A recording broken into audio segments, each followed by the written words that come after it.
Hey everyone, this is Derek, and in this video we're going to look at differential equations again, but this time we're going to look for a particular solution given some set of conditions.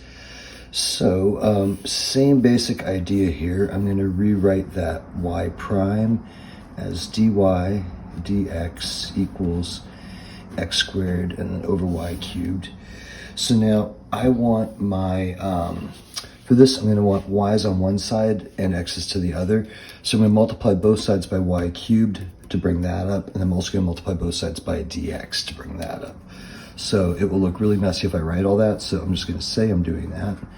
And then go y cubed times dy. You can also think of it as cross multiplying. That's a great way to think of that one. So y cubed dy equals x squared and then dx. And then once I'm there, now I have my y's on one side, my x's on the other side. So now this is where I could do my integration.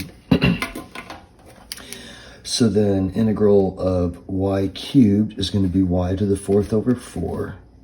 And then the integral of x squared is going to be x cubed over 3.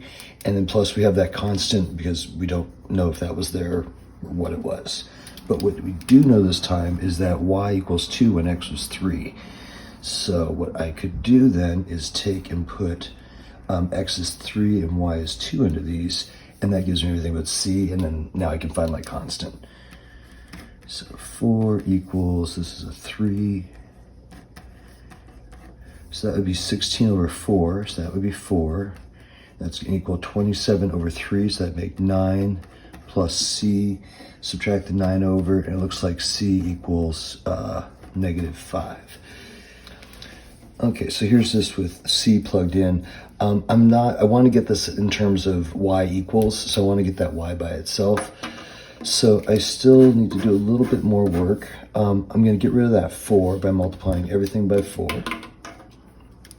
So those cancel, leaving me y to the fourth equals 4/3 x cubed, and then 4 times -5 would be -20. And then to deal with the y to the fourth, I could do the root. I would probably, I think the way the computer showed it was with the 1/4. It's the same thing. And so I think that was the form that they had the answer in. Okay, for this one, I just wrote crazy stuff down, so I'm starting again. So I've just taken the original equation, y prime, I've written as dy dx, and then wrote this down correctly this time. And so now I'm going to get x's to one side, so I'll go dx on both sides. So those cancel. Now I have dy equals x squared y dx, but I still need to get the y over here. So let's divide that out. And now I have 1 over y dy, or you could just say dy over y, that's fine too. As long as you don't try to cancel the y's, totally different deal. And then that's x squared dx. So I got y's on one side, x's on the other. That means that now I can do integration. And then remember the integral of 1 over y, so that would be natural log of y. And then that's going to equal x to the cubed, x cubed, pardon me, over 3. And then that would be plus that constant of integration. So up here we're given this condition that when y is e to the second, x was 0. So this would be natural log of e to the second. X is 0, so that whole piece drops out. So that means c is ln e squared. But remember our property of logs, we can bring that 2 down front. And then 2 times ln e is 1. So now we know our constant is 2. So that makes c 2. So I'm going to take this and rewrite it with the constant in there.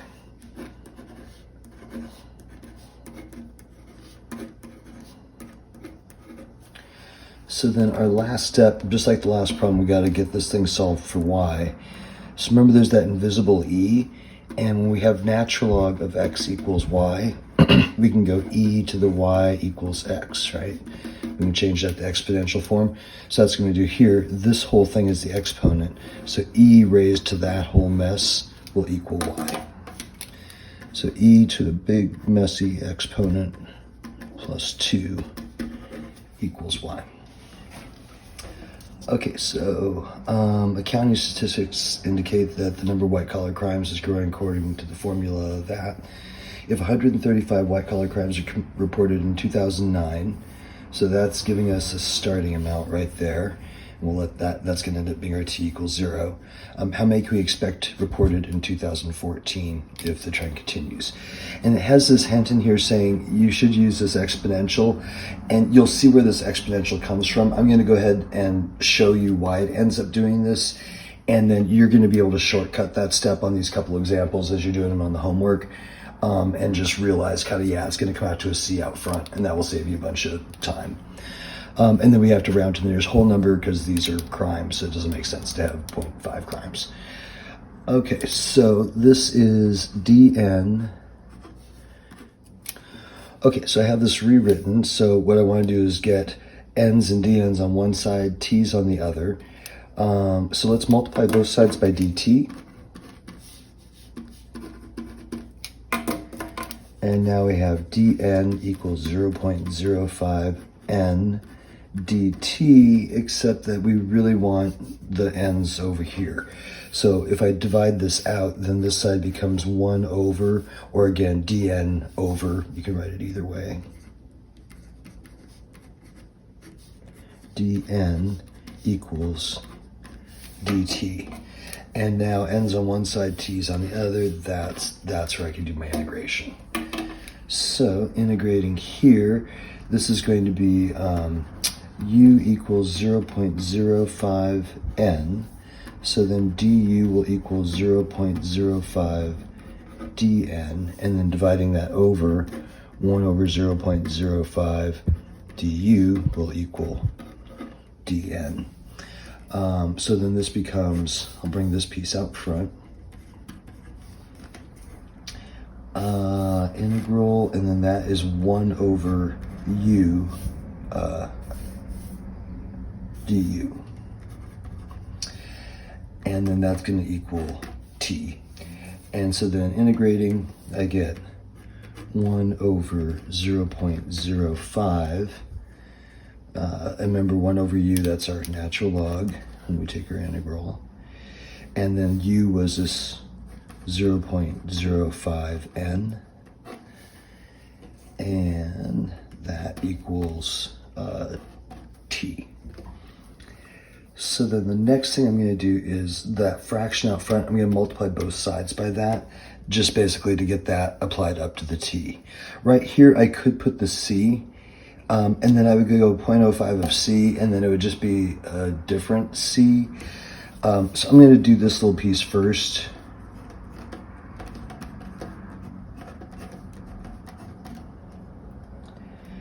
Actually, let me write it this way. And then once I have there, I'm going to throw the C on now. I would be distributing that, but it's just sort of making it extra writing. Let me move to a new page.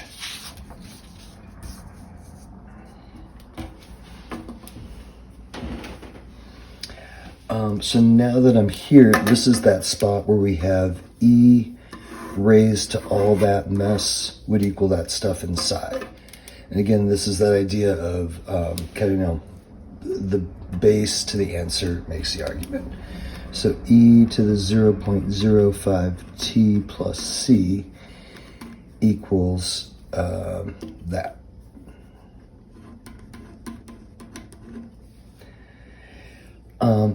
So here's the little fancy thing I'm going to do, and this is the part that you shouldn't bother with. You should, from here, just go, I'm putting this, actually, you should just skip the c, and when you get down to the exponential, throw it in front. Here's why, and then actually one more step over here, and then I'll show you why it all just ends up one big old C. I'm going to do some really sneaky math right there. I'm going to do, if we have e to the x plus y, that is the same thing as having e to the x, e to the y. So I'm going to rewrite this. I'm going to change the order while I do it.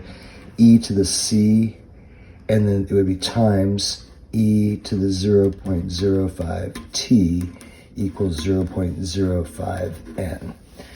And then I'm trying to get this n by itself, so I'm going to go divide both sides by 0.05. So now I have n, that's our number of crimes, that's by itself, and I can plug in years. But I do still have to find this constant, which I now have as a big old mess. Here's the thing, this big old mess, we are just going to call the big old mess C. And that's what I was saying, this keeping track of it all the way through, don't even bother. I did it once so you could see what could happen. And then you end up with this chunk, which you're just going to call something simpler anyhow. So boom, that's C. And now 0.05 t equals n. So that's kind of what the hint was trying to get you to do. Once we do that, let's go back to the problem and go, what were we told to find again? So how many can be expected? Oh wait, so 135 crimes were reported in 2009. So remember with an exponential equation, that number in front, that c that I was just talking about, that's always your initial value, because when t is 0, e to the 0 is 1 times this much gets you that number. So then that's going to make our equation. The number of crimes will be 135 e to the 0.05 t, and then we're supposed to find the number of crimes in 2014, which is 5 years after 2009. So essentially we're just going to plug in, we're going to find n of 5. We're going to plug a 5 right there. And when I did that, I got 173.